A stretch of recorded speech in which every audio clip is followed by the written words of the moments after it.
샬롬 할렐루야. 갈라디아서 5장 22에서 23절입니다. 오직 성령의 열매는 사랑과 희락과 화평과 오래 참음과 자비와 양선과 충성과 온유와 절제니 이 같은 것을 금지할 법이 없느니라. 아멘. 히브리서 12장 14절입니다. 모든 사람과 더불어 화평함과 거룩함을 따르라. 이것이 없이는 아무도 주를 보지 못하리라. 아멘. 로마서 12장 18절. 할 수 있거든 너희로서는 모든 사람과 더불어 화목하라. 아멘. 제목은 성령의 열매 세 번째 화평입니다.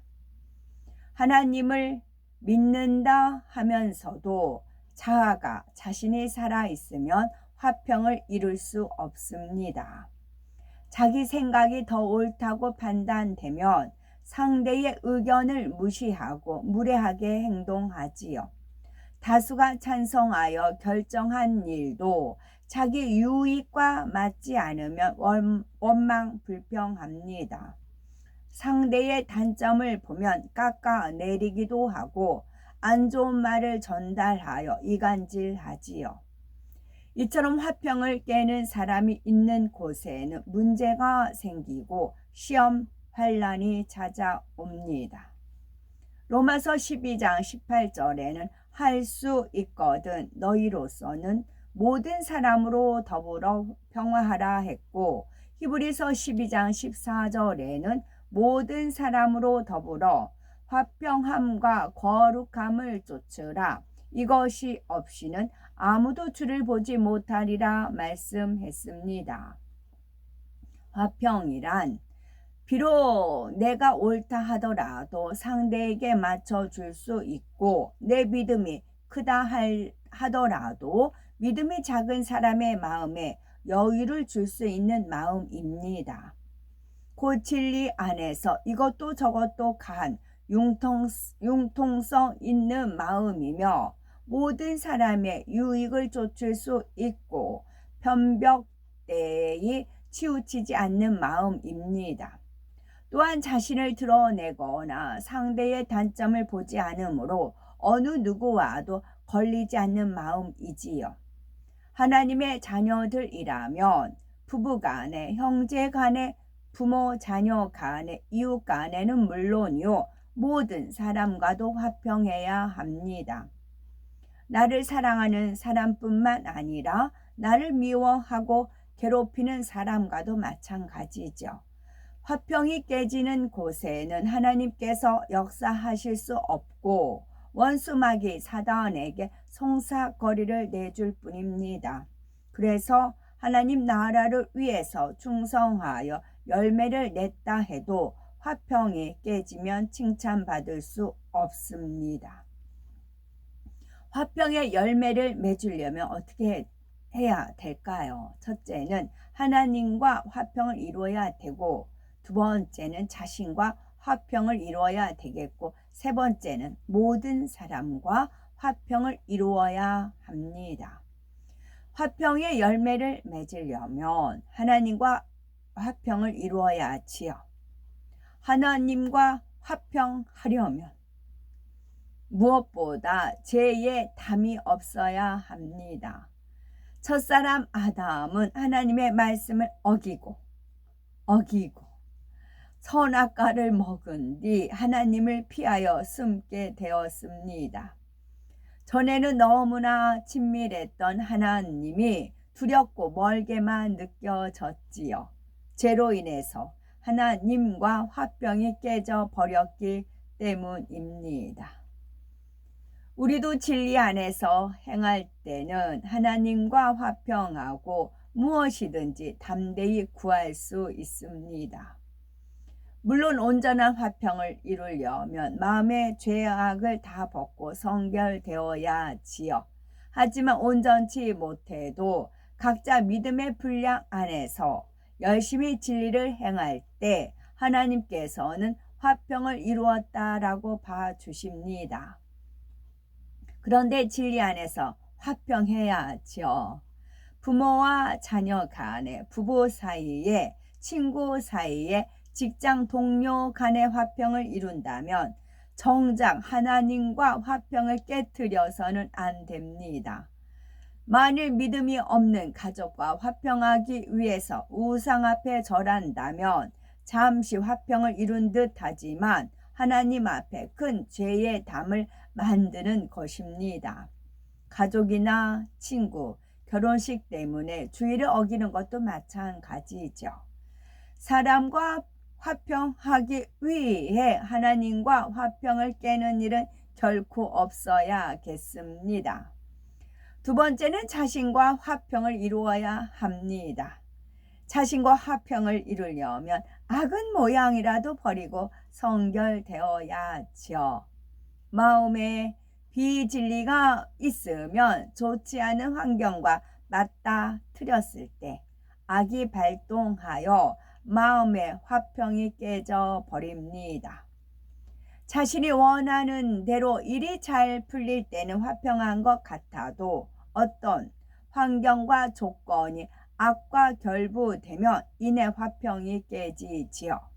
어떤 환경과 조건 속에서도 우리가 진리를 택할 때 평안을 이룰 수 있습니다. 어떤 사람은 열심히 진리를 행한다고 하는데도 마음에 참 평안이 없는데 그 이유는 무엇일까요? 진리 안에서 잘못 만들어진 자기의와 틀로 인해 자신과 화평을 이루지 못하기 때문입니다.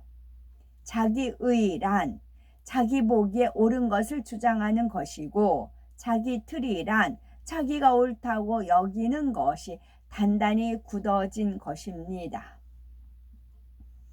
가령 연단 받기 전에 욥처럼 열심히 기도도 하고 말씀대로 살고자 노력하지만 하나님을 중심에서 사랑하는 마음이 아닌 어떤 징계가 올까 두려워서 행합니다.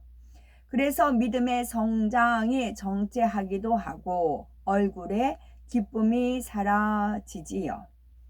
결국 자기 의와 틀 때문에 힘들어집니다. 이런 경우는 행위 자체에 집착하기보다는 하나님을 사랑하는 마음을 이루기 위해서 더 노력해야지요. 하나님을 중심으로 사랑하고 그 사랑을 깨닫는 만큼 평안을 누릴 수 있습니다. 또 어떤 사람은 진리대로 행하는데도 부정적인 사고의 틀로 인해서 자신과의 화평을 깹니다.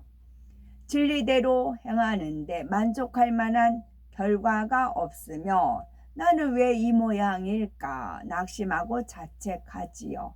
이런 사람은 영적인 어린아이가 되어야 합니다. 부모의 사랑을 믿는 아이들은 잘못해도 주눅들어 숨지 않습니다. 더 애교를 부리면서 엄마의 품에 안겨들지요. 내가 아직 부족해도 변화되려고 노력하면 하나님이 나를 사랑하시고 온전케 하신다는 사실을 믿어야지요.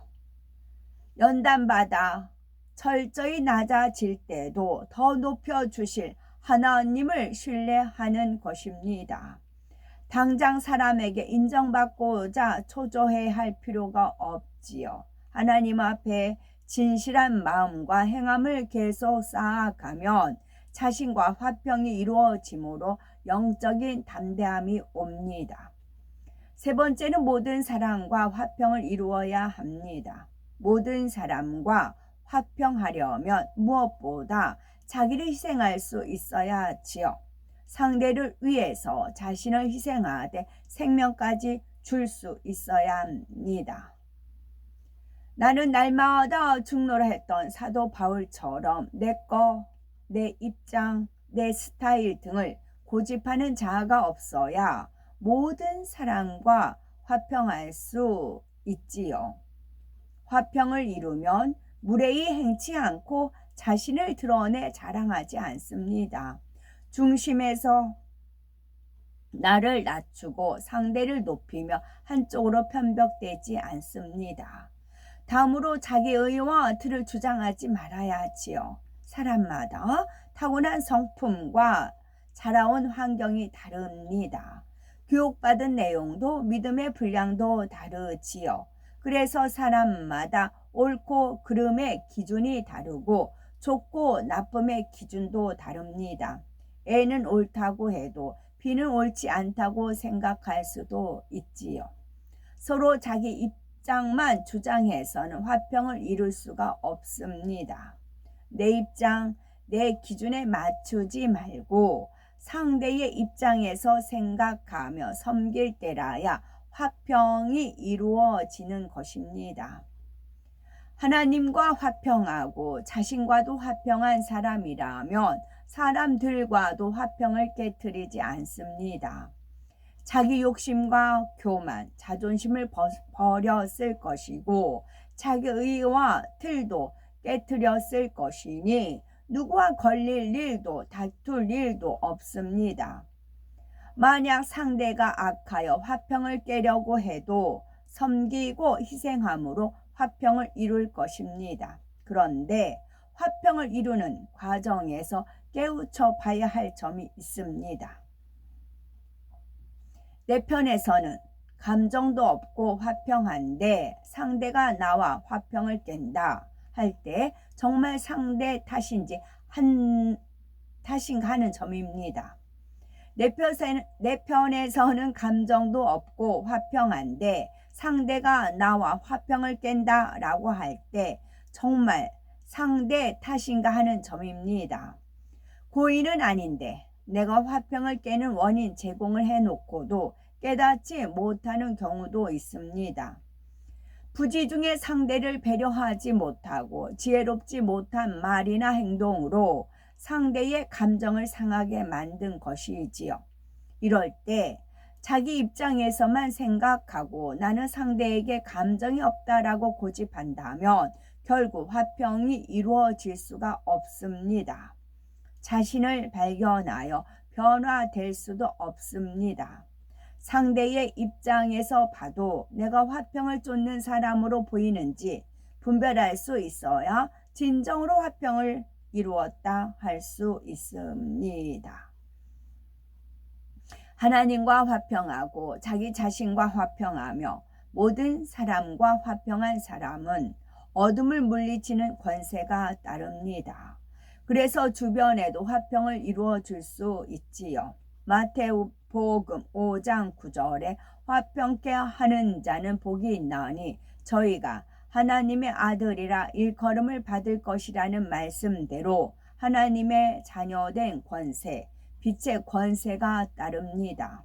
여기서 하나님의 아들이란 단순히 남자만 뜻하진 않지요. 하나님의 모든 자녀를 뜻합니다. 나아가서 하나님께서 인정하시는 참된 자녀라는 의미이지요.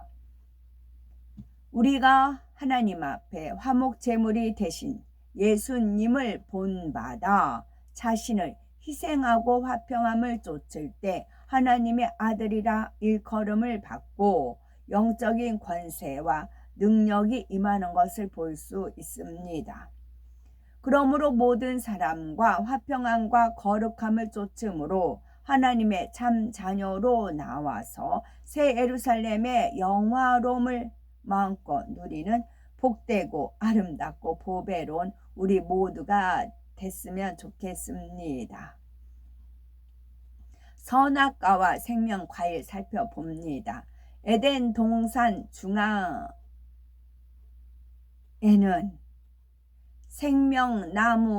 생명과일 나무와 선악과 나무가 있습니다. 두 나무의 열매는 모양이나 빛깔이 달라서 확연히 구분할 수가 있는데 크기는 둘 다 메론만 하지요. 선악과는 복숭아와 비슷한 모양이며 분홍빛을 띱니다. 복숭아 꽃이 복사꽃이에요. 복사꽃, 복사. 그리고 복사꽃은 핑크색이에요. 봄에 굉장히 예쁘게 피지요. 그래서 중국에 보면 그 복사꽃밭 거기서 많은 일이 일어나죠. 중국 영화 보면은 선악과가 복숭아와 같고 분홍빛입니다. 생명과일은 사과와 비슷한 모양의 홍조를 띱니다. 아주 빨갛지도 않고 약간의 홍조를 띤 아름다운 빛깔이지요. 하나님께서는 사람에게 에덴 동산의 모든 과일을 먹도록 허락하시되 단 선악과만은 먹지 말라 명하셨지요. 그런데 아담과 하와가 이를 어기고 먹음으로 저주를 받았습니다. 그래서 원수 마귀 사단은 하나님의 모든 것을 복사를 해요. 복사를 해서 이렇게 뿌리는 거지요. 그렇습니다. 아멘.